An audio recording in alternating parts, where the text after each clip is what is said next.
Moves, ano kailangan ko gawin? Kasi sa loob ng isang taon, isang beses lang ako napagod.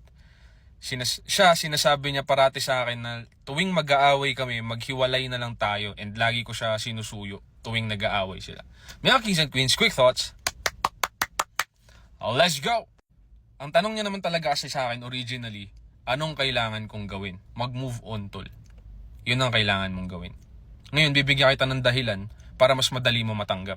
A possible scenario is hinintay niya na ikaw na lang din ang mapagod.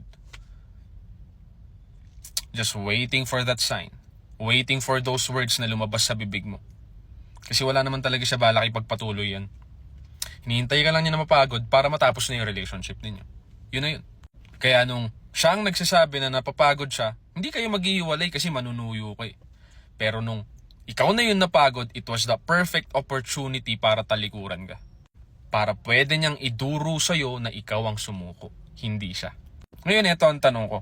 Do you really want to be with someone who's just gonna wait hanggang mapagod ka na lang para matapos na lang lahat? Tapos wala na siyang gagawin. Sagot? Hell no! Ang mga tao na naghihintay lang na mapagod kayo ay matagal na pong hindi kayo mahal. Gets nyo? O di naman kaya, hindi sapat yung pagmamahal nila sa inyo para ipaglaban nila kayo. Diba? For whatever reason it may be, the best thing to do and to deal with this kind of situation is accept and move forward in life. Kasi hindi nyo naman pwedeng sabihin dun sa tao na ipaglaban pa kayo eh. Hindi nyo pwede ipilit sa kanila yun. Ang unfair naman mo, ganun talaga. Yung tao na pinili nyo ay mali. Ganun talaga. Sinasabi ko lang sa inyo yung realidad na kailangan yung tanggapin yan. Kasi kahit anong pilit ninyo, walang mangyayari dyan. Pinapahirapan nyo lang yung sarili nyo. And one more fact is, the more na nagpupumilit kayo, the more na lumalayo sila sa inyo. The more na nakakairita kayo sa perspective nila. Kasi ayaw na nga nila eh. Matagal na. Hay, sige. Pabahay natin yung diskusyon ng konti. Ganito kasi yan, Kapag yung partner ninyo paulit-ulit na nakakaramdam ng pagod sa inyo, okay, at kayo nanunuyo kayo para mag-survive yung relationship, wala rin namang nagpumilit sa inyo na manuyo kayo, di ba? Tama? Kayo lang talaga yung may gusto mag-ayos. Kayo yung gustong manuyo, which is wala namang mali doon. Walang mali doon. Kung manunuyo kayo, manuyo kayo. Kasi mahal niyo yung tao at gusto niyo magpatuloy ang relasyon. Ngayon, on the other side of the coin, sa perspective ng kabila, pag ikaw yung napagod, okay, bakit nyo naman ine-expect na susuyuin kayo? Dahil nanuyo kayo dati? Hindi ba panunumbat yon? Di sana hindi na lang kayo nanuyo dati kung isusumbat nyo lang din naman pala. Correct?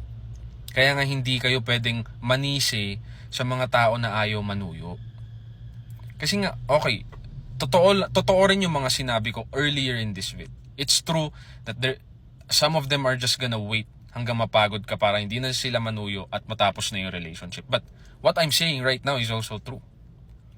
Na pag napagod ka at hindi ka nila gustong suyuin, choice nila yun eh. Alangan naman sabihin mo, pagod na ako sa'yo. Tapos at the back of your head, gusto mo suyuin ka. Pag hindi ka sinuyo, manunumbat ka na ikaw dati nanunuyo ka. Walang ganun, Dapat hindi ganun. Manunuyo ka kasi mahal mo lang talaga yung tao at gusto mo magpatuloy yung relasyon. Pag sila ayaw kanilang suyuin, ibig sabihin, ayaw na nila magpatuloy yung relasyon. At wala kayong karapatang manumbat na ako pinaglaban kita tapos ikaw di mo ako ipaglalaban sa sarili mo. Kaya nga gagawa lang kayo ng bagay sa isang relasyon na hindi nyo dapat isusumbat. Dapat bukal sa loob ninyong gawin yun. Okay? Two sides two sides. But everything I said was true. Everything I said is true. Alright?